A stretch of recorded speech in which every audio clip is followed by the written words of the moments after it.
വയനാട് മണ്ഡലത്തിലെ NDA സ്ഥാനാർത്ഥി K Surendran ഇന്ന് നാമനിർദ്ദേശ പത്രിക സമർപ്പിക്കും. പത്രികാ സമർപ്പണത്തിന് മുന്നോടിയായി കൽപ്പറ്റയിൽ നടക്കുന്ന റോഡ് ഷോയിൽ കേന്ദ്രമന്ത്രി സ്മൃതി ഇറാനി പങ്കെടുക്കും. പരമാവധി പ്രവർത്തകരെ എത്തിച്ച് റോഡ് ഷോ ശക്തി പ്രകടനമാക്കാൻ ഒരുങ്ങുകയാണ് BJP. ദീപക് മോഹൻ നമുക്കൊപ്പം ചേരുന്നു. Very good morning Deepak Mohan. Very good morning Sujaya. Deepak, രാവിലെ ഒരു ശക്തി പ്രകടനത്തിനുള്ള ആളുകൾ ചുരം കയറി എത്തുമെന്നൊക്കെ കേൾക്കുന്നു. എന്താണ് പ്ലാൻ? കഴിഞ്ഞ ദിവസം രാഗ ചുരം കയറി വന്ന് കാണിച്ച മാസിനും മേലെ പോകുമോ സ്മൃതി ഇറാനിയുടെ ഇന്നത്തെ മാസ്?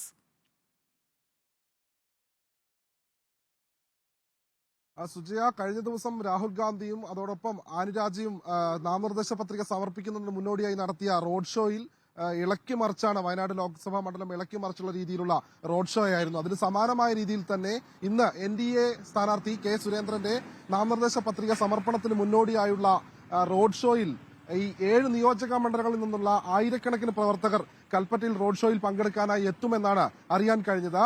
ഏതായാലും ഇന്നത്തെ ഈ നാമനിർദ്ദേശ പത്രികയ്ക്ക് മുന്നോടിയായുള്ള റോഡ് ഷോ പ്രധാനമായും BJPയുടെ ഒരു ശക്തി പ്രകടനമായി തന്നെ ആയിരിക്കും പ്രവർത്തകർ നേതാക്കൾ മുന്നോട്ട് വയ്ക്കുന്നത്. അതോടൊപ്പം ഇന്ന് കേന്ദ്ര മന്ത്രി വനിതാ ശിശു വികസന വകുപ്പ് മന്ത്രി സ്മൃതി ഇറാനിയും ഈ റോഡ് ഷോയിൽ പങ്കെടുക്കുന്നുണ്ട്.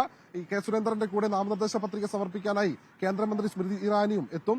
രാവിലെ 10 മണിയോടുകൂടിയാണ് സ്മൃതി ഇറാനി കൽപ്പറ്റ SKMJ ഹൈസ്കൂൾ ഗ്രൗണ്ടിൽ ഹെലികോപ്റ്റർ ഇറങ്ങുക. കോഴിക്കോട് നിന്ന് കൽപ്പറ്റയിൽ ഹെലികോപ്റ്റർ ഇറങ്ങി കൽപ്പറ്റയിലെത്തി തെരഞ്ഞെടുപ്പ് കമ്മിറ്റി ഓഫീസ് BJPയുടെ തെരഞ്ഞെടുപ്പ് കമ്മിറ്റി ഓഫീസ് സന്ദർശിച്ചതിന് ശേഷമായിരിക്കും റോഡ് ഷോ കൽപ്പറ്റ പുതിയ ബസ് സ്റ്റാൻഡ് പരിസരത്ത് നിന്ന് ആരംഭിക്കുക.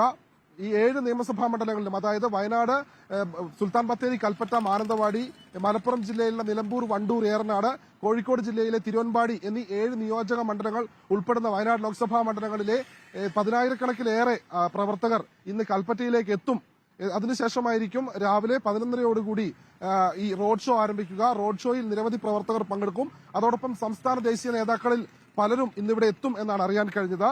ഈ പുതിയ ബസ് സ്റ്റാൻഡ് പരിസരത്ത് നിന്ന് ആരംഭിക്കുന്ന റോഡ് ഷോ കൽപ്പറ്റ സിവിൽ സ്റ്റേഷന് സമീപമായിരിക്കും അവസാനിക്കുക. അതിനുശേഷമായിരിക്കും ഈ നാമനിർദ്ദേശ പത്രിക സമർപ്പിക്കുക.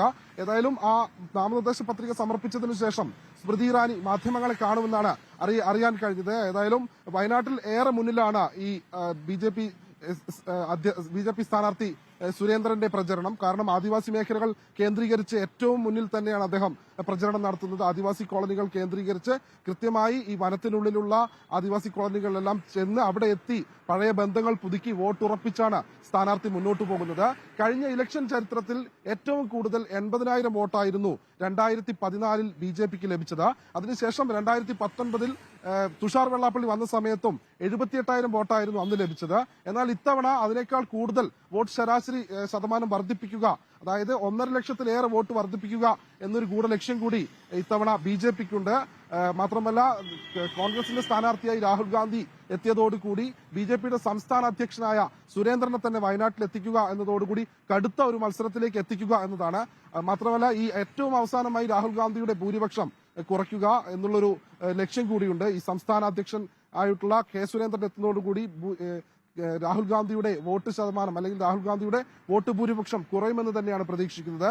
ഏതായാലും അല്പസമയത്തിനുള്ളിൽ തന്നെ പ്രവർത്തകരിൽ പലരും ഇവിടേക്ക് എത്തിക്കൊണ്ടിരിക്കുകയാണ്. അല്പസമയത്തിനുള്ളിൽ സ്മൃതി ഇറാനി എത്തും.